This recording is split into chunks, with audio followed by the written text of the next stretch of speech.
Banyak sekali pembahasan mengenai COVID-19 dan protokol kesehatan. Pro dan kontra muncul. Sampai-sampai ada yang tidak percaya sama sekali mengenai COVID-19. Hal ini kita akan bahas dan mencoba untuk memberi pandangan mengenai COVID-19 dan juga protokol kesehatan beserta dengan teman-temannya. Bersama Bapak Rahmat Agus Koto, praktisi mikrobiologi yang juga sebagai pemerhati perkembangan pandemi COVID-19. Selamat sore, Bapak Rahmat. Apa kabarnya? Sehat ya Bapak ya? Sehat. Oke, mudah-mudahan obrolan kita hari ini bisa didengar untuk para penonton YouTube, walaupun kita menggunakan masker yang sesuai dengan protokol kesehatan. Oke, baik kalau begitu kita mau nanya-nanya dulu ini sama Bapak Rahmat yang sudah hadir sore hari ini di sini mengenai COVID-19. Boleh nggak bercerita sedikit kepada kita? COVID-19 itu sebenarnya apa? Asalnya dari mana?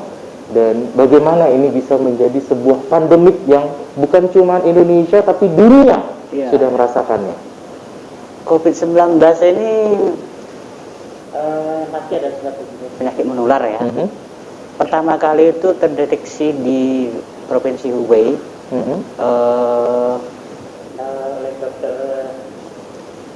oleh seorang dokter. Ada waktu itu sekitar bulan Desember, ada sepasang manula. Jadi sepasang manula ini sakit, batuk, demam, apa biasalah gitu kan, orang tua kan sepasang. Kemudian di rumah sakit di Provinsi Hubei ini mereka akhirnya nggak tahan. Waktu itu cuaca dingin sekitar 8 derajat Celcius. Waktu itu kan bulan Desember kan.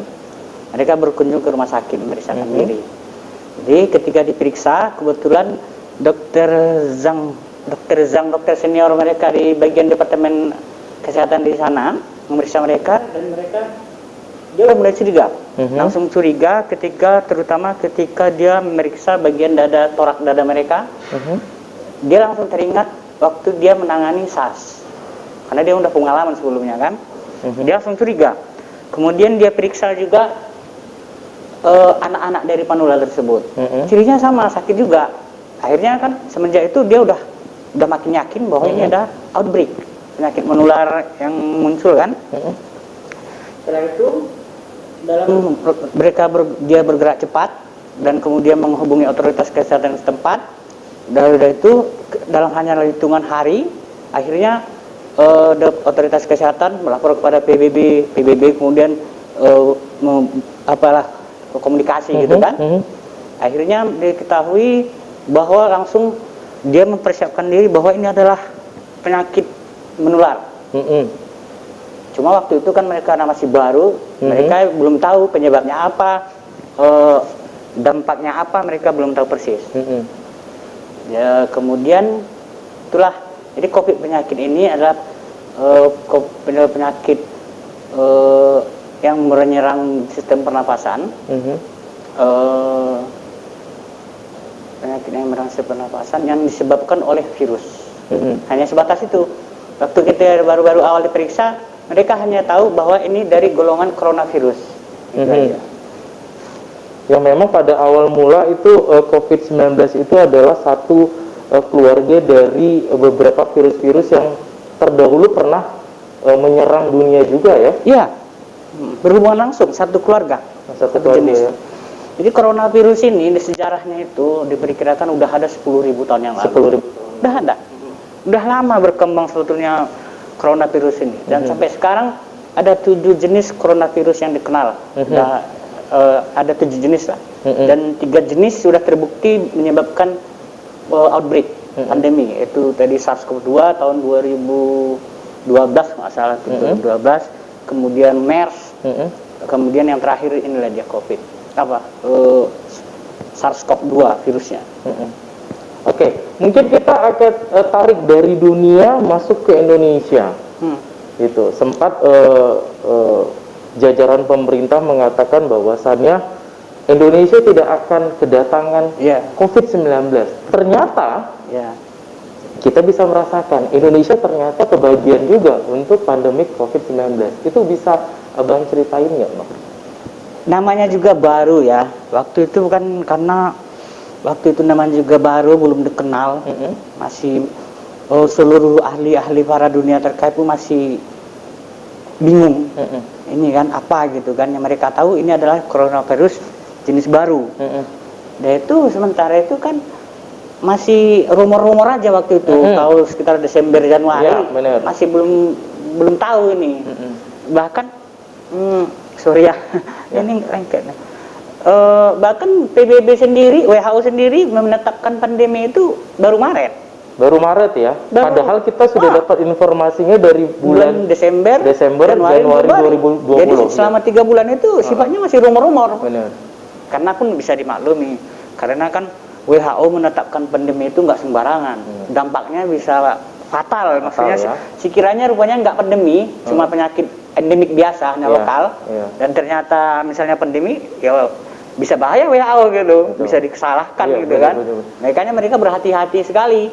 Jadi waktu selama Desember, Januari, Februari itu pemerintah masih itu penyakit biasanya itu. Dan bahkan ada juga ya pendapat-pendapat mengatakan bahwa Indonesia adalah negara tropis yang tidak akan mungkin disinggahi oleh si COVID-19 karena dari informasi asalnya COVID-19 bisa hidup di suhu yang cukup dingin, sedangkan Indonesia tropis. Itu pendapat abang seperti apa? Virus ini dia pasti bisa lebih lama bertahan hidup dalam suhu yang dingin. Sekitar bila katakanlah 27 derajat ke bawah lah, dalam suhu ruang ke bawah.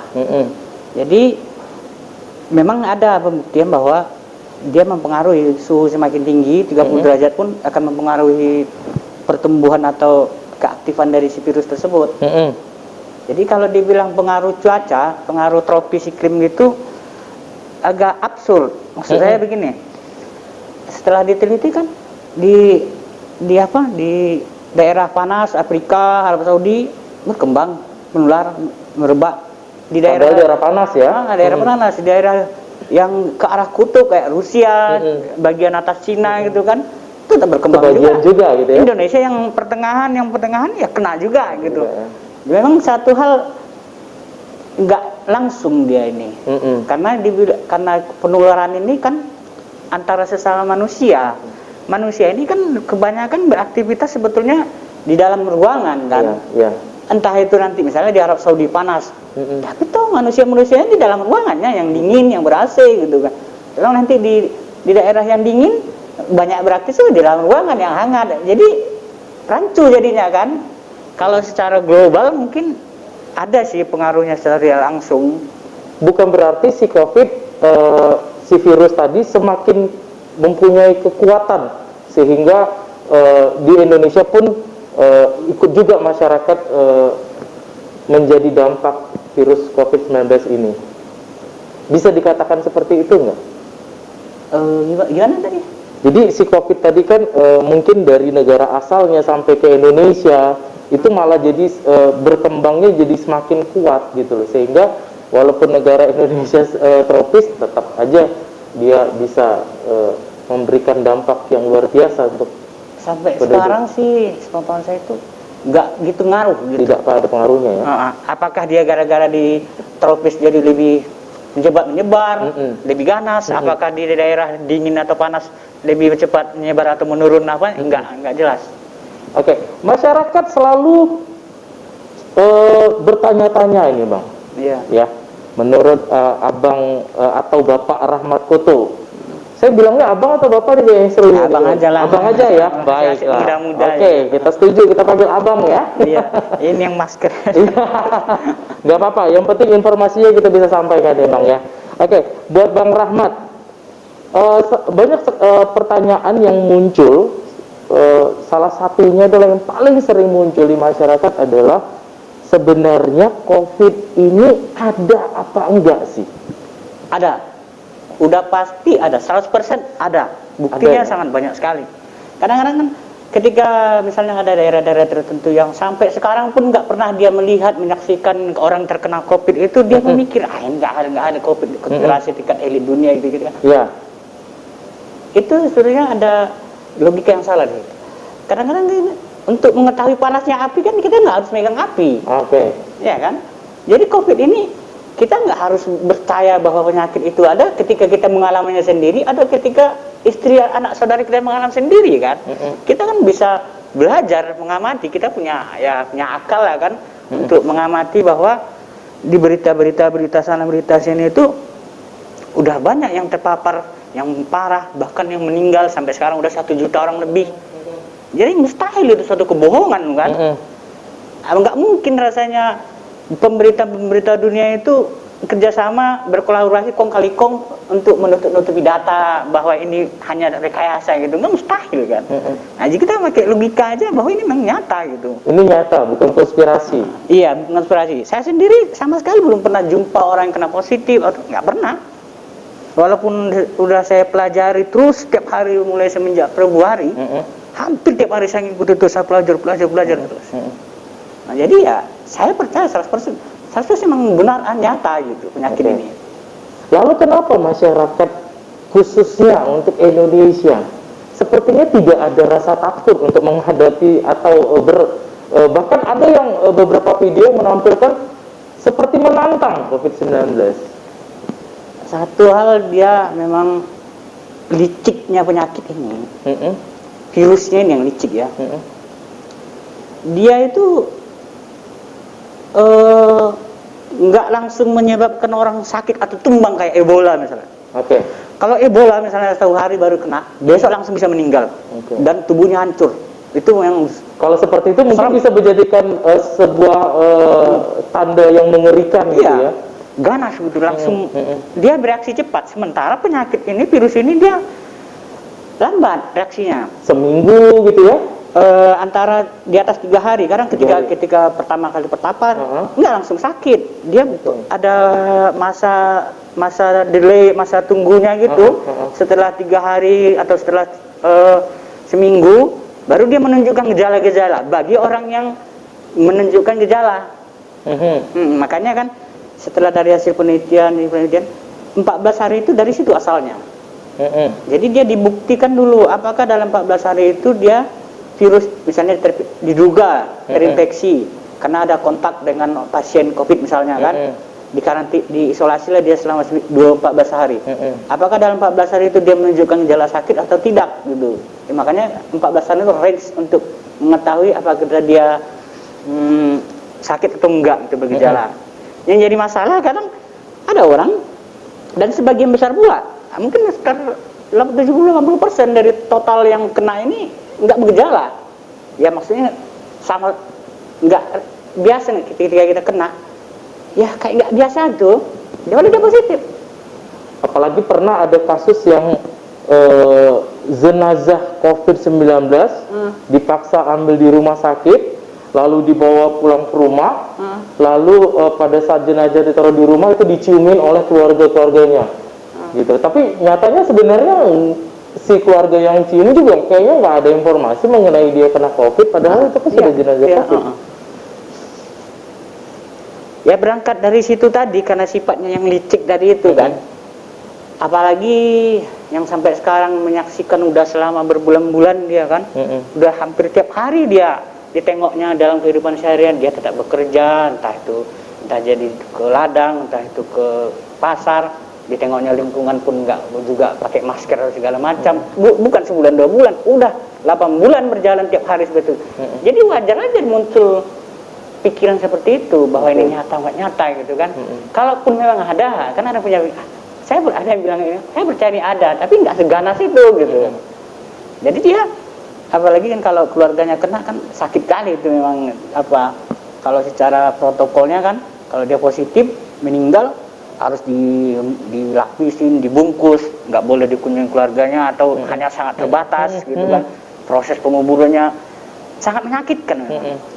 Saya sendiri sempat mikir gitu kan, dulu ini masih beberapa bulan lalu kan, sekiranya itu orang tua saya atau istri saya atau keluarga saya atau siapa saja kan, sepanjang dia nggak positif, saya nggak rela dia digituin gitu. Maksudnya betul-betul ada bukti bahwa dia memang positif gitu. Dan masalahnya di situ pula, kalau dia uji positif nggak positif itu butuh waktu, paling cepat 3 hari dengan PCR. Tapi terkadang situasinya adalah rumah sakit sudah menyatakan COVID, namun si pihak keluarga yang tetap tidak menganggap kalau itu COVID. Ya kembali ke karakter masyarakatnya itu sih. misalnya kalau memang positif, udah ada keluar buktinya positif, kan kayak kemarin ada video viral gitu kan. Pihak rumah sakit udah menunjukkan bahwa memang positif gitu kan. Cuman pihak keluarganya nggak menerima gitu. Dan ya karena faktor psikologis tadi. Apakah ada permainan di rumah sakit untuk mengcovidkan pasien yang tidak covid? Itu menurut abang seperti apa? Itu yang lagi isu beberapa sebulan terakhir kan, di covid kan. Ada kasus, dan banyak, bukan sedikit juga kan, kasus kecelakaan, dibawa ke rumah sakit, lah pulang-pulang meninggal kok di covid kan. Padahal masuknya kecelakaan.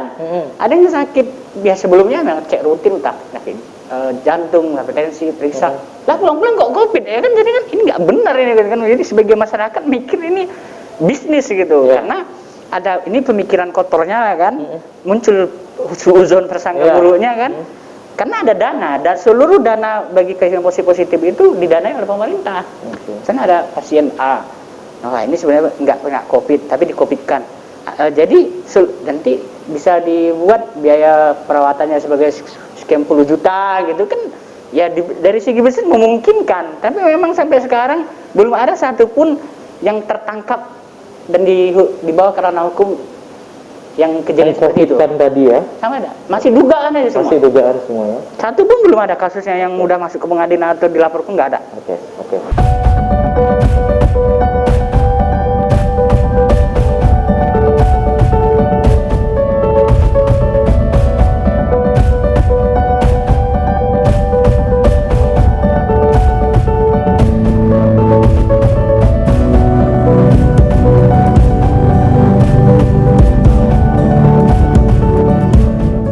Oke, Indonesia kemarin kedatangan COVID-19. Pemerintah mulai beberes, mulai mempersiapkan segala sesuatunya. Ada yang minta lockdown, ada yang minta tidak di lockdown. Dan kalau untuk kondisi sekarang ini, bahkan ada juga yang mulai melockdown lagi daerahnya, atau juga istilahnya PSBB. Nah, efektif nggak sih PSBB ini untuk kondisi sekarang ini, menurut Bang Rahmat? Ini ada perkembangan terbaru memang, bahwa usulan dari 3 orang ahli yang membuat sebuah deklarasi baru, mengusulkan sebuah strategi baru, bahwa nggak cocok lagi, nggak untuk sekarang ini loh ya. Untuk sekarang ini ya? Untuk sekarang ini, berdasarkan perkembangan pengetahuan semenjak Januari sampai sekarang kan 8 bulan yang udah menghasilkan sampai hingga 80.000 paper mungkin ada paper penelitian khusus mengenai COVID ini. Berdasarkan perkembangan terbaru, jadi mereka mengusulkan satu usulan alternatif. Maksudnya jalan tengah ini mereka mengusulkan supaya fokus saja pada yang kalangan paling berisiko mengalami kematian. Ada beberapa tingkatan risiko tuh. Yang pertama, yang paling mulai dari yang paling berisiko itu kalangan manula dengan penyakit penyerta, entah itu yang berat, diabetes, jantung, hipertensi gitu, yang berat, apalagi yang komplikasi, itu yang paling berisiko. Orang tua ya manula sekitar 60 tahun ke atas lah, dan penyakit berat itu yang paling pertama, yang paling berisiko. Kemudian selanjutnya orang muda sekitar 50 tahun ke bawah gitu lah kan, dan punya penyakit penyerta yang berat-berat kayak tadi, itu nomor 2. Yang selanjutnya kalangan orang tua yang sehat, yang normal, itu berisiko yang ketiga. Yang keempat kalangan muda yang normal, yang kesehatannya normal gitu kan. Dan yang terakhir anak-anak ya. Jadi ide jalan tengah ini tadi ini ada 3 ahli yang berhubungan dengan kesehatan, yaitu satu dari Harvard University, dari Stanford University, sama Oxford University, dan banyak ahli yang mendukungnya. Jadi mereka mengajukan usulan focus protection. terhadap kalangan berisiko tadi, yang 3 tadi itu. Secara jumlah sebetulnya secara populasi jumlah mereka sedikit, relatif sedikit, ya kan? Jadi daripada imbas dari lockdown PSBB yang udah parah, udah nggak masuk akal ini, udah sangat mengenaskan ini, udah dari pas starting gitu kan? Jadi dibebaskan aja semua. Dalam pengertian bebaskan itu nggak ada lockdown apa, sekolah dibuka, perkantoran dibuka, pasar-pasar dibuka. Tapi yang paling penting dijaga itu yang paling berisiko tadi itu.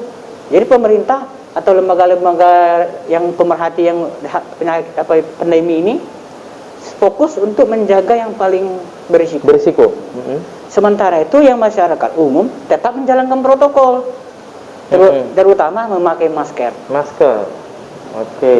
Nah, kalau kita ngomongin masker, berarti kita ngomongin protokol kesehatan yang juga menjadi banyak sekali embel-embelnya.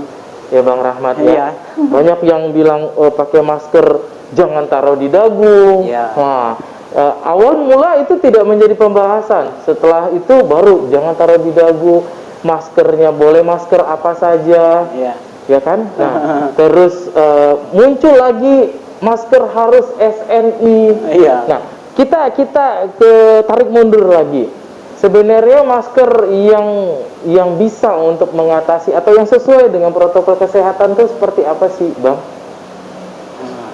Jadi kan ini latar belakang masker ini lah dulu. Jadi kan setelah udah sampai sekarang ini kan berdasarkan penelitian terbaru yang selama dilakukan, model penularan yang paling utama dan paling banyak buktinya itu adalah close contact dalam durasi lebih dari 15 menit. Close contact dalam durasi lebih dari 15 menit. Antara orang yang positif dengan orang yang rentan, yang susceptible lah kan.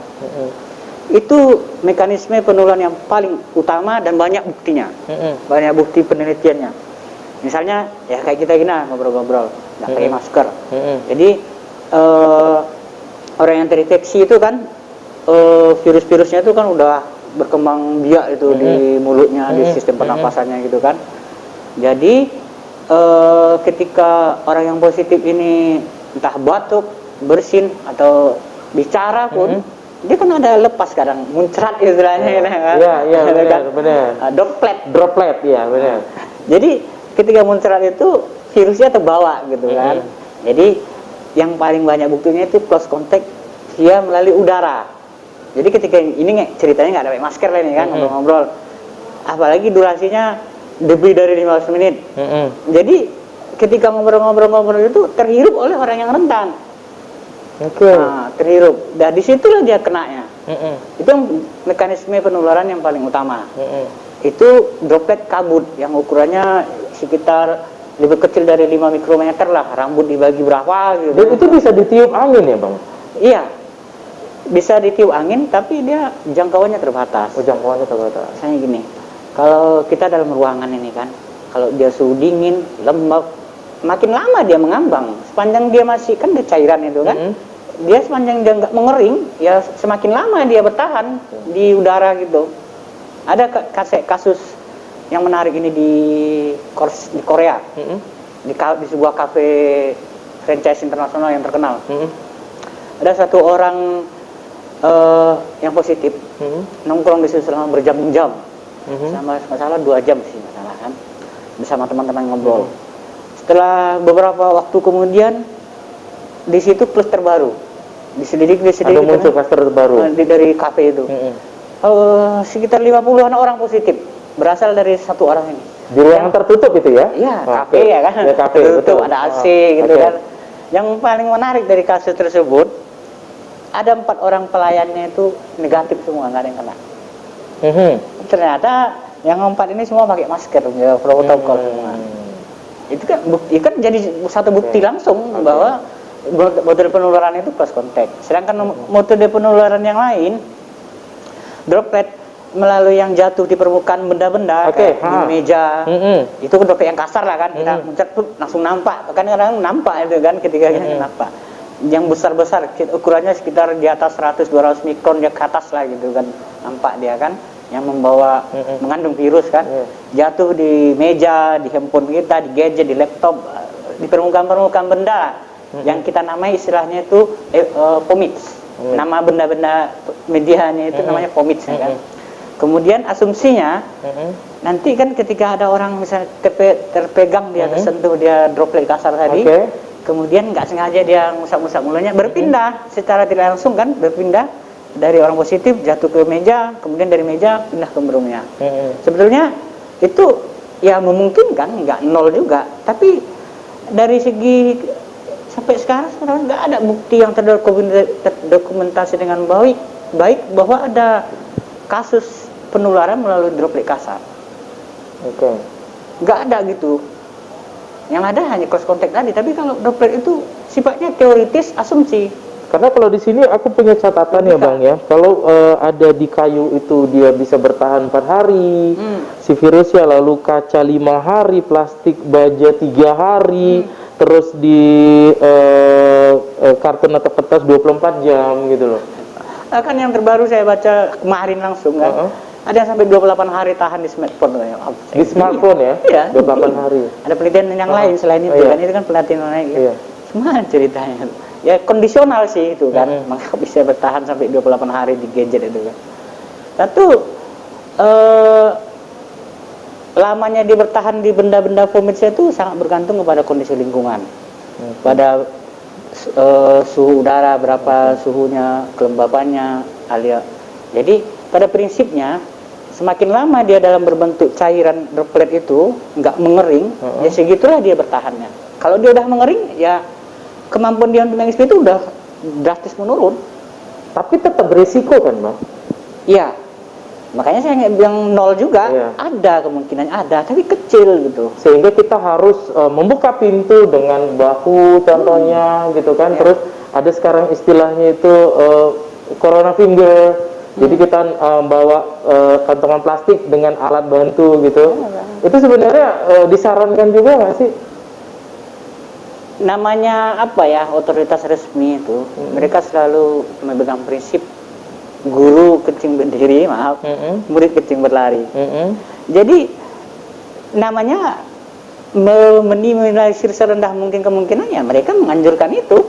Cuci tangan dengan sabun kalau sebelum dan sesudah beraktivitas. Ya, jadi protokol standar. Namanya dari sudut pandang mereka, ya sekecil apapun kemungkinan harus di-cut gitu kan. Gitu. Tapi secara ilmunya, secara pengetahuan, ilmu pengetahuan sebetulnya kemungkinannya relatif kecil ya. Bukan nol pasti. Kalau bersalaman itu seperti apa Bang? Kita bahkan sudah salam namaste gitu, atau tidak bersentuhan tangan dengan tangan. Menurut Abang melihat situasi itu atau kebiasaan kita yang baru itu seperti apa? Itu sebenarnya menjadi solusi nggak sih tidak bersalaman dengan bersentuhan itu? Ya kembali lagi dari protokol standar tadi itu kan mindset mereka itu sekecil apapun kemungkinannya ya tetap dianjurkan gitu kan untuk tidak bersalaman misalnya bersentuhan, karena teori dari droplet tadi itu droplet kasar kan, kalau kita ada tangannya mengandung virus droplet bersalaman takutnya ditakutkan berpindah. Makanya dianjurkan untuk tidak kontak, untuk jaga jarak, ya itu tadi. Terus gini Bang, ada situasi yang tiba-tiba muncul pada saat COVID-19 ini ada di Indonesia, yaitu kelompok-kelompok yang tetap berniatkan diri untuk berolahraga, gitu. Nah, baik itu mungkin nge-gym, ya, berenang, atau yang sekarang lagi sangat ngetrennya adalah goes, atau bersepeda, sepeda gerombolan. Padahal ya, kalau kita lihat, kalau saya sendiri pernah mencoba berolahraga dengan masker itu cukup, kalau saya katakan, cukup tidak nyaman. Itu menurut Abang seperti apa sih Bang? Ya kan salah. Jadi kan karena ini tadi belum penyakit COVID-19 yang menular ini belum ada obatnya. Obat yang spesifik langsung bisa menyembuhkan gitu kan. Masih dalam penelitian. Belum ada vaksinnya. Jadi secara umum satu-satunya andalan kita untuk bisa selamat dari COVID ini menjaga kinerja atau fungsi sistem imun kita. Ya salah satunya olahraga ya kan, udah standar kan. Dengan misalnya olahraga tadi itu dengan goes yang lagi tren akhir-akhir ini kan, apalagi bergerombolan gitu kan. Kemudian bagaimana dengan masker? Kan itu kan protokol penjaganya tadi kan masker yang paling utama. Jadi ada orang olahraga itu ya malah sakit dia kalau berolahraga sampai pakai masker, sesak gitu kan, ya malah menyakitkan gitu kan. Jadi kalau nggak pakai nanti jadi potensi tertular atau menularkan. Jadi gimana bagusnya? Ya kembali ke orangnya masing-masing. Maksudnya gini, kira-kira kalau dia memang nggak sanggup dia pakai masker ketika dia berolahraga, nggak cuma bersepeda, misalnya nge-gym di studio olahraga atau di apa gitu, ya silakan. Tapi yang bisa kita sampaikan jangan bergerombol, jangan rame-rame. Bersepeda sendiri-sendiri aja gitu. Kalaupun rame-rame ya jaraknya betul-betul harus jauh, 10 meter paling tidak gitu. Berarti boleh bersepeda tanpa masker? Ya boleh saja, apalagi dia nanti ditangkap. Ya kembali lagi kan tadi kan ke dari sudut pandangnya pemerintah kan, sekecil apapun kemungkinannya harus dianjurkan. Ya kalau dia misalnya berolahraga ya pandai-pandai lah nyari lokasi yang nggak ada razia maskernya, ya kan? Pinter-pinter nyari lokasi yang nggak ada razianya. Atau di sekitar perumahan aja. Tapi kan titik-titik razia pindah-pindah, Bang. Ya nasib-nasib. Baik. Tapi kalau dari segi kesehatan itu mempengaruhi nggak sih kalau kita berolahraga dengan tetap menggunakan masker, itu sebenarnya baik apa buruk untuk terlepas dari besar kecilnya pasti berpengaruh. Kita sesak nafas, udah nggak sehat lagi kan. Nggak usah kita bilang berapa signifikannya pengaruhnya sama kesehatan atau bukannya bikin sehat malah bikin sakit ya. Kita sendiri kita olahraga udah kan menjadi sakit namanya, itu kan penyakit itu namanya, ya kan. Jadi ya nggak dianjurkan ketika olahraga pakai masker. Apa itu yang dimaksud dari Pak Menteri yang pernah mengatakan bahwasannya Anda berolahraga belum tentu Anda bebas COVID? Ya karena tadi olahraga itu kan latar belakangnya supaya sistem imun kita terjaga. Tapi nggak ada yang bisa menjamin imun yang gimana itu yang betul-betul bisa bertahan melawan serangan virus. Kita hanya berusaha baguskan sistem, sehatkan badan, tapi nggak ada jaminan dia nggak akan terinfeksi virus atau sakit karena virus SARS-CoV-2 penyebab COVID-19 itu nggak ada jaminan. Nggak ada jaminan ya? Cuma usaha aja. Lalu kita berolahraga pakai masker. Ini lagi-lagi masker yang menjadi perbincangan yang cukup hangat di masyarakat. Masker di awal dikatakan tidak boleh menggunakan masker yang non medis karena masker non medis dipakai hanya untuk medis. Pada saat itu masker juga harganya cukup melangit ya Bang ya. Langka. Ya cukup langka dan melangit gitu loh. Dan pemerintah menganjurkan menggunakan masker kain. Masker apa saja boleh. Dibuat sendiri juga boleh. Bahkan muncul UKM baru untuk memproduksi masker-masker. Scuba. Ya, lalu muncul tren scuba. Tren scuba. Terus muncul lagi peraturan bahwa di Jakarta kalau mau naik KRL pakai scuba atau bob itu tidak diperbolehkan untuk naik. Nah, ini sebenarnya nih pemerintah maunya bagaimana ini? Jadi kan ada sejumlah kalangan dokter, ada dokter yang bilang bahwa hampir nggak ada gunanya itu pakai scuba gitu. Dokter paru pula yang ngomong kan, ya ampun dengarnya ini kan nggak berani juga membantah langsung, dia dokter paru loh gitu kan. Ini cuma praktisi biasa ya kan, nggak mungkin frontal membantah kan. Pada prinsipnya nggak ada akar rotan pun jadi. Jadi dibilang scuba itu nggak ada manfaatnya, nggak standar. Ya kalau mau betul-betul standar ya N95 atau apa gitu. Itu pun nggak 100% bisa menjamin bebas COVID.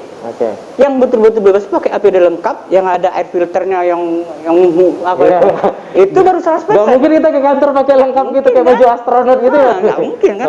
Kalau itu 100%. Itu pun kalau berfungsi dengan baik. Kalau ada bosnya terobek bocor ya menurun. Jadi kembali lagi masalah bahan masker itu yang paling bagus. Masalah faktor kemungkinan tetap ada scuba itu manfaatnya. Coba pakai scuba, ngomong pasti basah kan? Otomatis terhalangi droplet itu di sini kan, nggak mencerat kemana-mana kan? Jadi ya nggak mungkin kemungkinannya lebih rendah dibandingkan yang pakai masker surgical mask atau masker medis. Tetap ada aja gunanya. Satu hal menurut saya itu himbauan tidak memakai scuba itu kurang bijaksana. Satu, kita kan sedang membangun kesadaran masyarakat pentingnya memakai masker. Mengingat karena tadi faktor utama mudah penularannya kan, makanya kita pakai masker. Jadi yang paling ini kan kita sedang membangun kesadaran masyarakat betapa pentingnya pakai masker. Apalagi di tempat-tempat yang berisiko kayak kafe-kafe, apalagi di rumah sakit kan. Jadi biar aja lah dulu, jangan usah dipatahkan semangat masyarakat. Scuba nggak ada gunanya itu, udah hampir nggak ada gunanya. Kemudian apa itu harus SNI, jangan dipersulit gitu loh. Kita sedang membangun kesadaran masyarakat mengenakan betapa pentingnya pakai masker itu aja dulu. Kita masih dalam tampahan itu. Gitu. Ketika nanti udah betul-betul hampir 100% atau 80% 90% masyarakat, ya bolehlah perlahan dianjurkan memakai yang lebih baik gitu kan. Jadi untuk sekarang ini rasanya terlalu prematur untuk scuba, hampir nggak ada gunanya. Gitu. Berarti jenis masker apa aja sebenarnya boleh ya? Boleh. Pada prinsipnya itu tadi nggak ada akar rotan jadi. Itulah tadi saya bilang contohnya langsung scuba tadi. Memang satu lapis dia kan. Coba tes pakai sendiri, pasti basah atau paling tidak ada yang terhalangi gitu dropletnya kan. Bener. Jadi ada manfaatnya. Kalau ada yang bilang dia nggak ada manfaatnya, ada omong kosong itu. Dan informasi juga Bang, ini kita kan tahu nih ketika kita tanpa disadari menyentuh si droplet tadi, lalu untuk menghindari kita memegang mulut dan hidung, itu mungkin bisa teratasi dengan masker. Namun bagaimana dengan bagian mata? Karena muncul istilah face shield yang ada di masyarakat, bahkan ada yang beranggapan bahwa face shield itu bisa digantikan dengan masker. Jadi kalau udah pakai face shield, ya udah nggak usah pakai masker lagi. Gitu loh. Menurut pendapat Abang seperti apa? Itu fatal ya, kesalahan fatal itu. Pemikiran yang salah kaprah. Kalau dia udah pakai face shield nggak pakai masker itu salah kaprah bener. Karena alat pencegahan utama kita itu masker dari melalui sistem pernapasan. Dan kemudian face shield itu salah satu latar belakang mengapa ada anjuran pakai face shield itu karena diduga bisa menularkan virus itu tertular kita itu melalui mata. Padahal sampai sekarang, sampai detik ini pun yang kita tahu itulah ya, tidak ada satu bukti pun bahwa COVID-19 bisa menular melalui mata. Tidak ada. Buktinya langsung ada. Masih sifatnya teoritis atau asumsi. Ya memang iya, saya nggak berani bilang juga nol, karena ada juga reseptor-reseptor tempat melekatnya virus di bagian pembuluh darah mata ada. Makanya secara teoritis ya bisa jadi gitu. Tapi rasanya dari segi apa ya? Ya itu tadi nggak ada buktinya. Bukan berarti Abang karena pakai kacamata Abang anggap bahwa face shield itu tidak ada fungsinya. Bukan. Ya. Pakai kacamata nggak apa-apa. Nggak apa-apa ya. Oke. Jadi face shield itu penting bagi tenaga medis ya. Dia berhubung langsung yang kontak. Ya paling tidak kan namanya medis kan harus standar lengkap dia. Iya benar. Face shield untuk mengatasi muncrat di wajahnya apa segala itu kan. Memang ada sih alasan lain memakai face shield itu. Misalnya ada droplet ya tuh. Rupanya ada penelitian yang berhubungan dengan face shield bahwa sama bisa dibilang nggak ada gunanya kan. Kalau ngomong nggak ada gunanya bisa kayak dibanding scuba tadi, lebih bagus kita ngomong lebih nggak ada gunanya face shield daripada scuba. Lebih nggak ada gunanya face shield daripada scuba. Lebih masih mending scuba. Kalau tapi dibilang peraturan yang keluar adalah mengenai scuba, bukan mengenai face shield. Face shield kayaknya nggak pernah ada dibahas, nggak ada dibahas. Karena memang sampai sekarang otoritas resmi ya pakai kalau mau gitu, nggak dianjurkan gitu, nggak ada anjuran khusus gitu. Apalagi ada penelitian justru pakai face shield itu udara mumprat itu masuk gitu ke sela-sela, jadi ya bisa dibilang nggak ada gunanya. Kalau hampir nggak ada gunanya gitu. Kalau dari tarikan hidung itu dari rongga face shield itu bisa iya. Seperti itu kah, Bang? Nah kan kabut pembicaraan tadi kan berupa kabut gitu kan. Kayak kita di daerah dingin kayak kacamata nih ya, kabut ya. Itu dia bahasa lembah gitu. Oh, bisa seperti kabut yang ada di kacamata kita itu sebenarnya COVID itu. Gitulah dia. Seperti itu ya, kalau bisa kita perumpamakan gitu ya.